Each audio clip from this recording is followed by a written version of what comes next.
Friends, welcome back to our channel Lavanya ಕಿಚನ್ಗೆ ಸ್ವಾಗತ. ಇವತ್ತಿನ ರೆಸಿಪಿಲಿ ನಾನು ವಾಂಗಿಬಾತ್ ಮಾಡಿದ್ದೀನಿ ನೋಡಿ, ತುಂಬ ಚೆನ್ನಾಗಿ ಬಂದಿದೆ. ಇವತ್ತಿನ ರೆಸಿಪಿಲಿ ಇದನ್ನು ಯಾವ ಥರ ಮಾಡೋದು ಅಂತ ತೋರಿಸ್ಕೊಡ್ತೀನಿ ನಿಮಗೆ. ಬನ್ನಿ ಯಾವ ಥರ ಮಾಡೋದು ಅಂತ ನೋಡ್ಕೊಂಡು ಬರೋಣ. ವಾಂಗಿಬಾತ್ ಮಾಡೋಕ್ಕೆ ಏನೇನು ಇಂಗ್ರೀಡಿಯೆಂಟ್ಸ್ ತೊಗೊಂಡಿದ್ದೀನಿ ಅಂತ ಹೇಳಿದ್ರೆ ನೋಡಿ, ಬದನೆಕಾಯಿನ ಮೀಡಿಯಮಾಗಿ ಕಟ್ ಮಾಡಿ ಇಟ್ಕೊಂಡಿದ್ದೀನಿ, ನೀರೊಳಗೆ ಹಾಕ್ಕೊಂಡಿದ್ದೀನಿ. ಈ ಕಟ್ ಮಾಡಿದ ತಕ್ಷಣ ನೀರೊಳಗಡೆ ಹಾಕೊಳ್ಳಿ, ಇಲ್ಲಾಂದರೆ ಕಪ್ಪಾಗುತ್ತೆ ಇದು ಬದನೆಕಾಯಿ.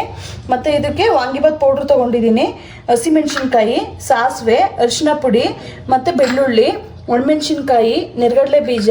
ಅದು ಪೌಡರ್ಗೂ ನೆರಗಡಲೆ ಬೀಜ ಹಾಕಿರೋದ್ರಿಂದ ಸ್ವಲ್ಪ ತೊಗೊಂಡಿದ್ದೀನಿ. ಮತ್ತು ರುಚಿಗೆ ತಕ್ಕಷ್ಟು ಉಪ್ಪು, ಕಡಲೆಬೇಳೆ, ಕರಿಬೇವು ಮತ್ತು ಸ್ವಲ್ಪ ಜೀರಿಗೆ ತೆಗೆದಿಟ್ಕೊಂಡಿದ್ದೀನಿ.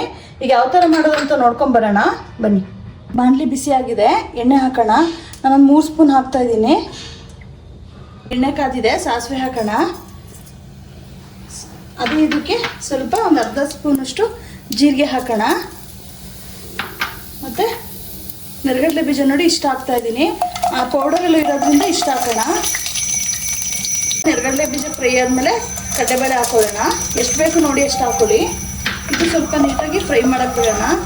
ಫ್ರೈ ಆದರೂ ಸಾಕು. ನೋಡಿ ಬೆಳ್ಳುಳ್ಳಿ ಹಾಕ್ತಾಯಿದ್ದೀನಿ. ನೀವು ಬೇಕು ಅಂದರೆ ಹಾಕೊಳ್ಳಿ ಬೆಳ್ಳುಳ್ಳಿ, ಇಲ್ಲಾಂದರೆ ಬೇಡ. ನಾನು ಸ್ವಲ್ಪ ಯೂಸ್ ಮಾಡೋದು ಜಾಸ್ತಿ ಹಾಕ್ತಾಯಿದ್ದೀನಿ. ಅದೇ ಇದಕ್ಕೆ ಸ್ವಲ್ಪ ಇದು ಹಸಿಮೆಣ್ಸಿನ್ಕಾಯಿ ಹಾಕೋಣ. ಒಣಮೆಣ್ಸಿನ್ಕಾಯಿನೂ ಹಾಕೋದ್ರಿಂದ ಒಂದು 2-3 ಹಾಕೊಳ್ಳಿ ಸಾಕು.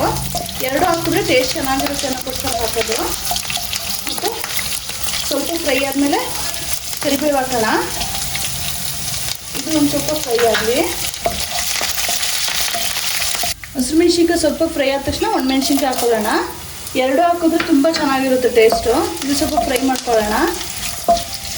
1 ಟೀ ಸ್ಪೂನಷ್ಟು ಅರಿಶಿನ ಪುಡಿ ಹಾಕೊಳ್ಳೋಣ. ಹಾಕ್ಕೊಂಡೆಲ್ಲ ನೀಟಾಗಿ ಮಿಕ್ಸ್ ಮಾಡ್ಕೊಳ್ಳೋಣ. ನೋಡಿ ಫ್ರೈ ಆಗಿದೆ. ಇದಕ್ಕೆ ಬದನೆಕಾಯಿ ಹಾಕೊಳ್ಳೋಣ. ಮೀಡಿಯಮ್ ಕಟ್ ಮಾಡಿ ಇಟ್ಕೊಂಡಿದ್ದಲ್ಲ ಬದನೆಕಾಯಿ ಹಾಕೊಳ್ಳೋಣ. ಎಲ್ಲ ಹಾಕೊಂಡು ನೀಟಾಗಿ ಮಿಕ್ಸ್ ಮಾಡ್ಕೊಳ್ಳಿ. ಸ್ವಲ್ಪ ಉಪ್ಪು ಹಾಕ್ತೀನಿ ಬೇಯಲಿ ಬೇಗ ಅನ್ನೋಕ್ಕೋಸ್ಕರ. ಸ್ವಲ್ಪ ಹಾಕೊಳ್ಳೋಣ, ಆಮೇಲೆ ನೋಡಿ ಹಾಕೊಳ್ಳೋಕ್ಕಾಗುತ್ತೆ.